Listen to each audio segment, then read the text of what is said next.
Hi! So, it's my 6th day here in Australia, pero dito sa Melbourne. Tapos, pupunta ako ngayon dun sa Belgrave Station for Coffin Billy Railway.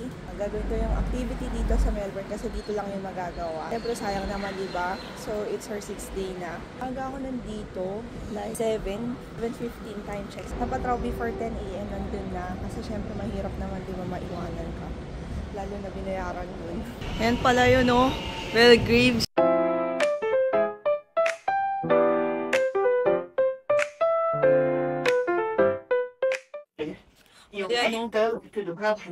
Grabe dito pasyente. Tama yung ano lang pala sinasakyan ko.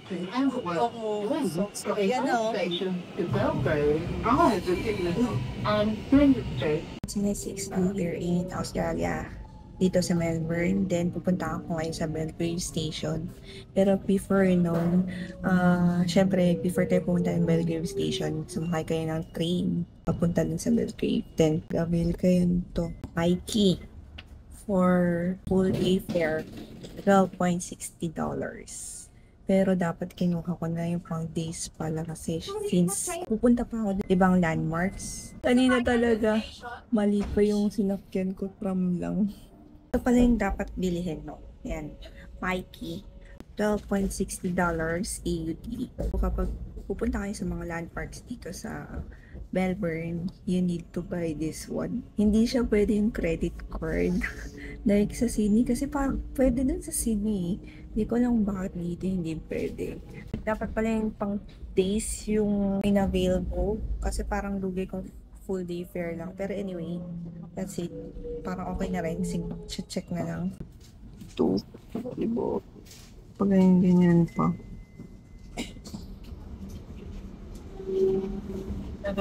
Yung train.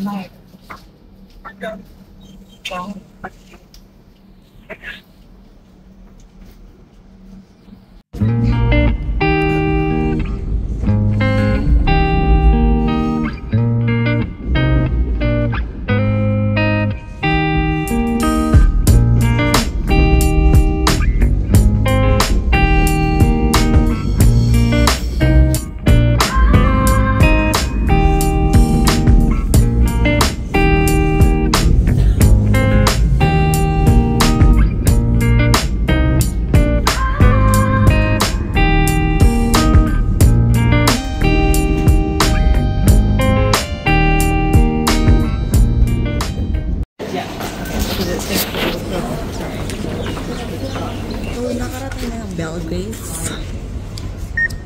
Old Mongkok. Para i-avail yung hindi ko pa alam kung saan dito. Are you going to Coffin? Yes. Yeah, but I'm looking for Old Mongkok for the voucher. So, this is the way going to Coffin Railway. Coffin Railway. Ipapakita ko na yung voucher ko doon. Hindi ko pa lang kung tama. Pero tama naman yung sa Google mo. Ito yung way.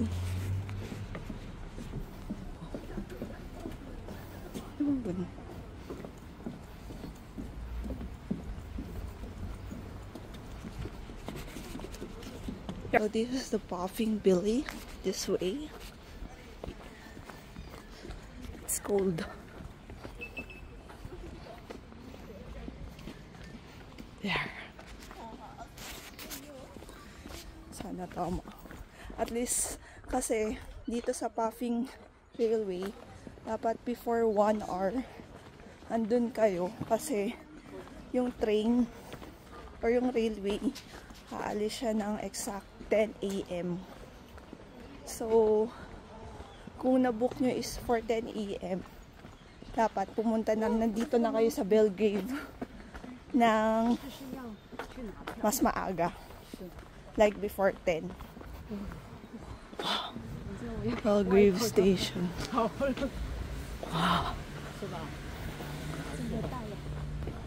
It's enough. I think yung time today is enough. Time check, it's still 9:10 AM. Wow. That's good thing. Puffing Railway. One old, one bulk.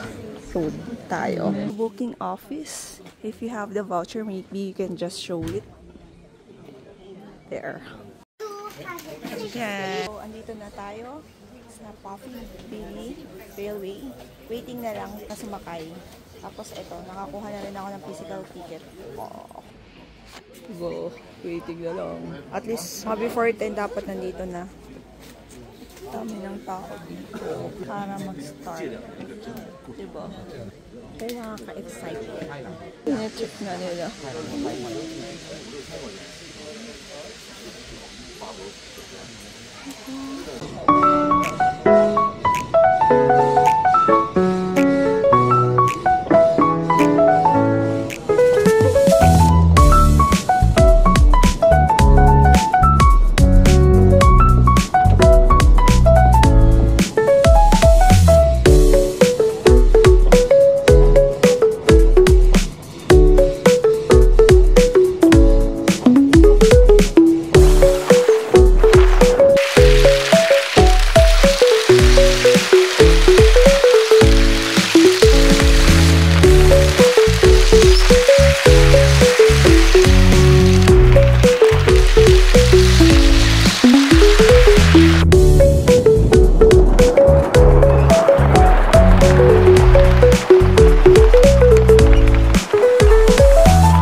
Tapos na tayo dun sa may railway. Grabe. Ang lamig. Dapat pala nag-jacket rin ako dito. Ang lamig na, grabe. So, eto na yung parang sa lakeside area. Pero syempre dito yung parang museum nyo. Para kung gusto nyo kumain, pwede mo na dito. Railway Cafe. 12:50 na natin.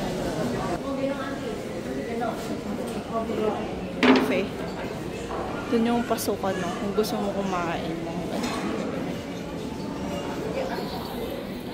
Andito na ako sa lakeside. Eto. Yan. Dapat magpapapictorial na ako kasi malapit yung mga tao nandito na. Wait lang, inaantay ko lang matapos ang dalawa doon. Tagal-tagal eh. Ang peaceful nila, oh. Eto yung sa lakeside. Dito sa may Puffing Billy Railway. Ayan, o. Ganda ng view dito sa may Puffing Railway, yung sa may lakeside. Yan yung itsura. Babalik na ako dito sa may Belgrave. Mahirap nang maiwanan eh. Platform 1. Kasi mamaya, syempre, di ba? Maiwanan. 12:15 pa naman. Kasi lang may mga dapat nandito na tayo. Good afternoon, everybody. Welcome to Puffing Billy Lakeside Station. Hello. Hello. Nandito dapat tayo para at least mas maaga, di ba? Yung mga kakakutin pa lang eh.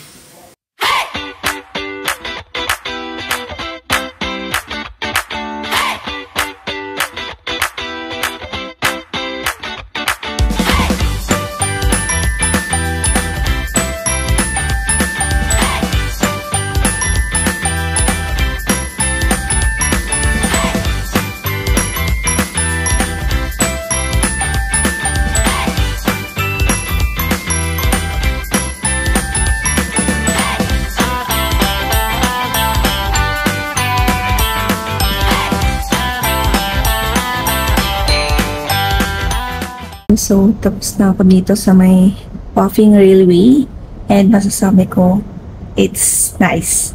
It's really a good experience sa Melbourne. And also, ang na-experience ko dito, even though you're a solo traveler, may meet ka. Lalo na kapag ikaw yung unang nakipag-conversation sa ibang tao, mapag-usap din yan. Kasi may na-meet rin ako dito, solo traveler rin siya from Japan. And at least, di ba, nagkaroon kami ng picture and video together. Yun lang naman kasi yun. Kapag solo kayo, I recommend yun na dapat kayong mag-initiate muna ng conversation. Siyempre, walang mangyayari kapag wala nag-start, diba? Magdala kayo ng jacket. Kasi lamig. Kasi yung season ngayon is, para sa akin, spring, malamig. Parang not enough to, pero okay lang. At least nakaya naman. Yun lang naman. Sige. Tapos, waiting na lang sa other passengers. Pero parang wala. Yun. Kasi yung iba, may iba pang gagawin ata, ibang other activity.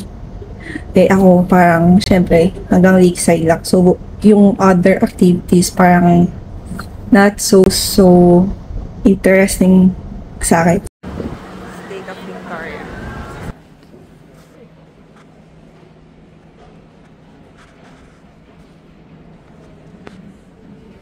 Hindi, di po. Kasi ito yung pababa. Bababa na dito.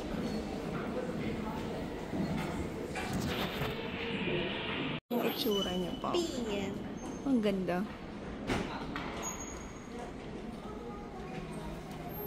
Cute. Nandun ako kanina sa 6th floor. Tapos 5th floor, 4th floor. Sa ground. Ang hirap sumingit kasi nga ano. Dami nagpipicture-picture. Dami nagpipicture-picture kasi ang hirap kasi. Kasi ano, diba? Sa ano ko. Sa baba. Hirap makasingit dito. Kasi nga, grabe, ang daming tao every time na pagpipicture ako or kukuha ko ng video. Meron na agad tao. Nag-aabang-abang nga ako dun para at least, diba? Kukuha sana ulit ako ng video. Kaso na wala eh. Hindi, ang hirap talaga, promise. Dito naman yung mga museum.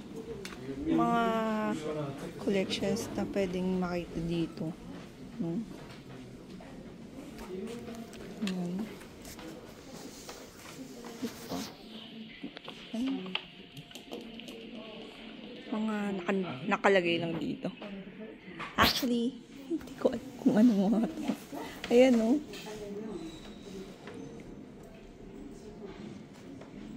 Tagal po ganyan.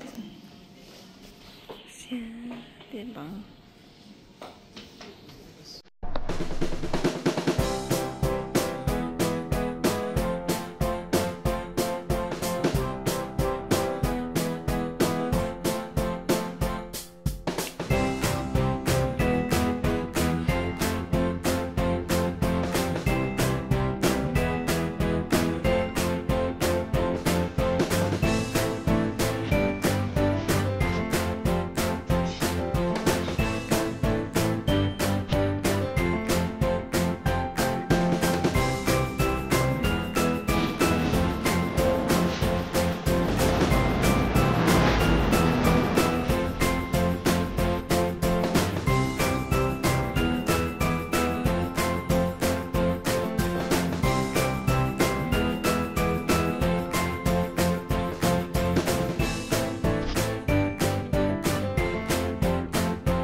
Nakikita ko siya nagpipaint to.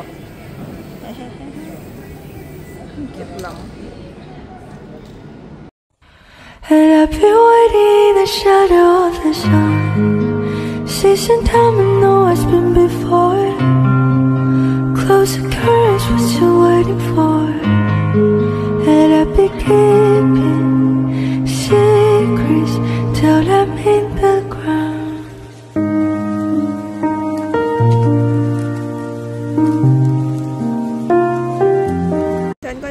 Try yung lunch / dinner ng udon-yasan, Japanese udon and tempura. For the sake lang na matry lang rin. Ngayon, itatry ko naman tong yaki udon. Ngayon, itatry ko naman tong Japanese food, udon-yasan. This one. Ngayon, Japanese naman. So, etong udon-yasan. Kung ano nang nilagay-lagay ko dyan. Tapos ito. Pakain mo lang. Ay, kumuha yung soup. Ay, masarap na soup. Sarap. Number 2 to eh. I'm not sure kung depende sa bestseller.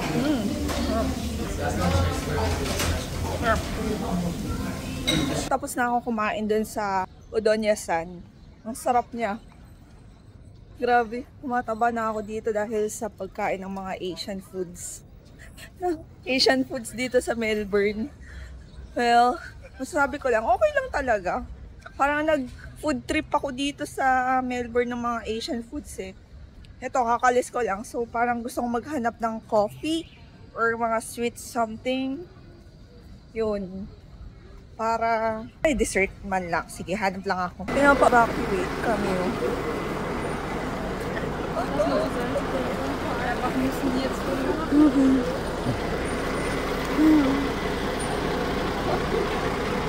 Grabe.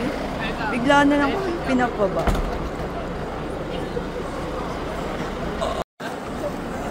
Grabe, pinabalik na rin kami. Just see you on the roof. That's my bad. Not bad. Pinabalik na kami.